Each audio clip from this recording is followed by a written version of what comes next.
మరికొంతమంది ప్రాణాలతో బయటపడ్డారు. వారిని ఇక్కడ ఆసుపత్రికి తరలించారు, చికిత్స నిమిత్తం తరలించారు. మనం చూడొచ్చు కొంతమంది వారి కుటుంబ సభ్యులు కోల్పోయిన క్షతగాతులకు సంబంధించినటువంటి బంధువులు రోధిస్తున్న దృశ్యాలు కూడా ఆసుపత్రి వద్ద మనకు కనిపిస్తున్నాయి. మార్చురీ వద్ద కూడా మరికొంతమంది వెయిట్ చేస్తున్నారు. అసలు ఈ ప్రమాదం టిప్పర్ ఢీకొనడం, ఆ కంకర లోడ్ అనేది పూర్తిగా బస్సు లోపల ప్రయాణికుల మీద పూర్తిగా పడిపోవడంతో ప్రమాద తీవ్రత పెరిగింది.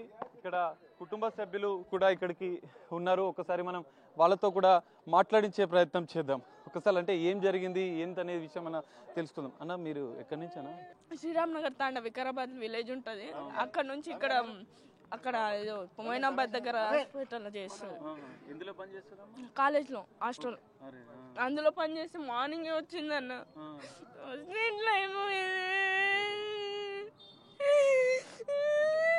రోజు బస్సులోనే వెళ్తుంటదా? రోజు బస్సుకే వస్తుంది అన్న. పొద్దున అంటే ఏమన్నా మాట్లాడిందా? పొద్దున వెళ్ళేటప్పుడు ఏం మాట్లాడలేదన్న ఈరోజు. అసలు వచ్చేసింది ఇంట్లోకి. ఏం చేశారు?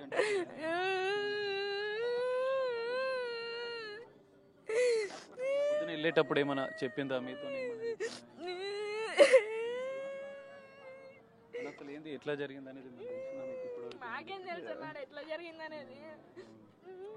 చూడొచ్చు ఇక్కడ కుటుంబ సభ్యులు తన తల్లిని కోల్పోయింది. ఉదయమే కాలేజీలో పనిచేస్తున్నటువంటి తల్లి మొయినాబాద్కు వెళ్తుంది. రోజు ఆర్టీసీ బస్సులోనే వెళ్తుంది. కానీ ఈరోజు ఈ ప్రమాదం జరుగుతుందని అనుకోలేదు. తల్లిని కోల్పోయామంటూ హృదయ విదారకంగా రోధిస్తున్న పరిస్థితి. ఇక్కడ మార్చిరి వద్ద కూడా మరికొంతమంది ఇటు కుటుంబ సభ్యులు కూడా రోధిస్తున్న పరిస్థితి. సో ఈ మొత్తం ప్రమాదం పైన కూడా ఇప్పటికే అధికారులు అప్రమత్తమయ్యారు. వైద్య శాఖకు సంబంధించినటువంటి అధికారులు అప్రమత్తమయ్యారు.